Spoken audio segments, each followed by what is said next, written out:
जीएलएड प्रशिक्षु 2019 second semester का इस यूट्यूब चैनल पर हार्दिक स्वागत है। जैसा कि हम पिछली कक्षाओं में मौर्य वंश के पतन के बारे में चर्चा किए थे, अब हम गुप्त वंश के बारे में चर्चा करेंगे। कुषाणों के पश्चात एक नए वंश का उदय हुआ। यह राजवंश गुप्त वंश के नाम से जाना जाता है। गुप्त साम्राज्य भारत के लगभग 320 ईस्वी में स्थापित हुआ। इस राजवंश ने भारत के विशाल भूभाग पर लगभग 200 वर्षों से अधिक समय तक शासन किया।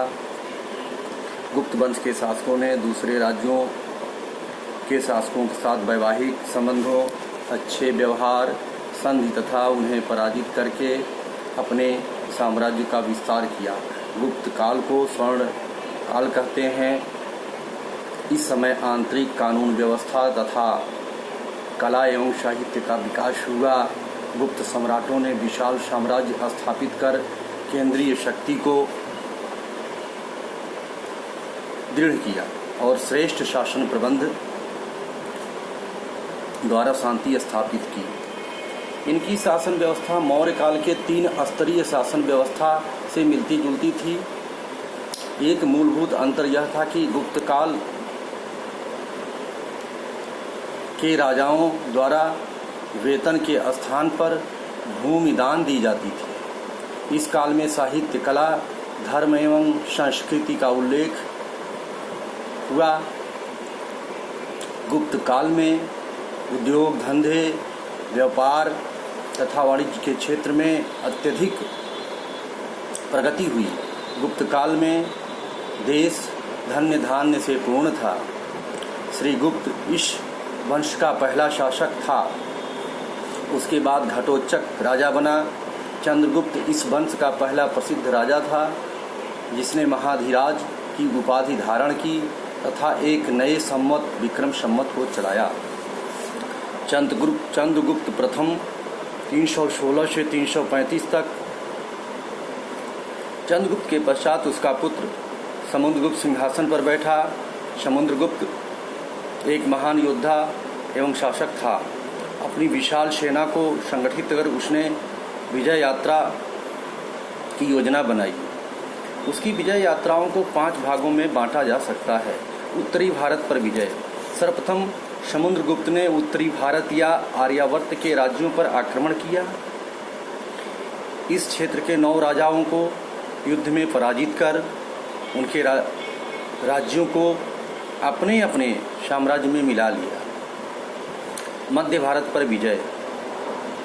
अभिलेखों से ज्ञात होता है कि जबलपुर तथा नागपुर के निकट 18 अरबी राज्य थे।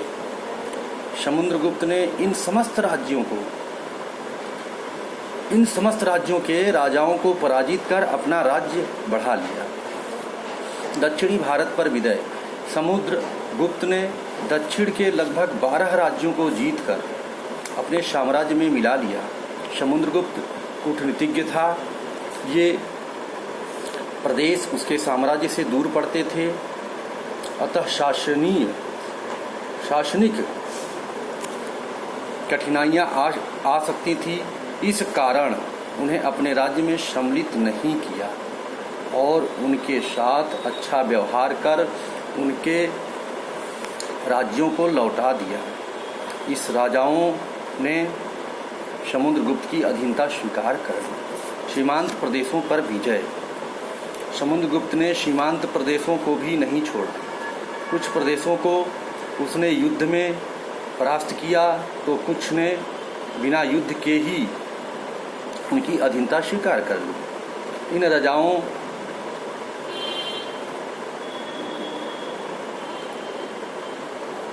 ने समुद्रगुप्त को अपना राज्य प्रदान कर दिया। गणराज्यों पर विजय। इस काल में कुछ गणराज्य थे। ऐसे राज्य गुप्त साम्राज्य के दक्षिण पश्चिम में स्थित थे। इनमें प्रजातंत्रात्मक शासन व्यवस्था का प्रचलन था।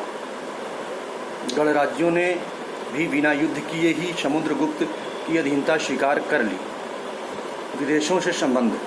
समुद्रगुप्त की विजयों का प्रभाव विदेशी राज्यों पर भी पड़ा। विदेशी राजा उसे मैत्री की इच्छा करने लगे।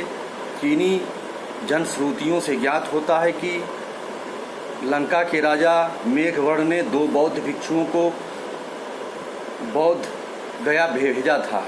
उसने समुद्रगुप्त से भिक्षुओं के लिए बौद्ध विहार बनवाने की आज्ञा प्राप्त कर एक नए बौद्ध विहार का निर्माण करवाया।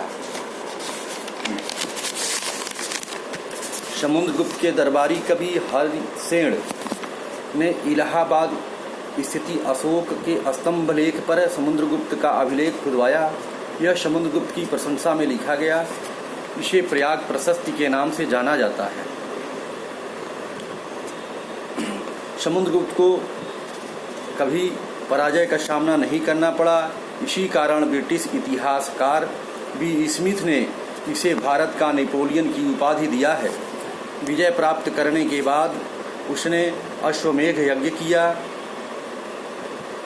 समुद्रगुप्त ने सोने के सिक्के का निर्माण करवाया जिसमें अश्वमेध के घोड़े अंकित हैं।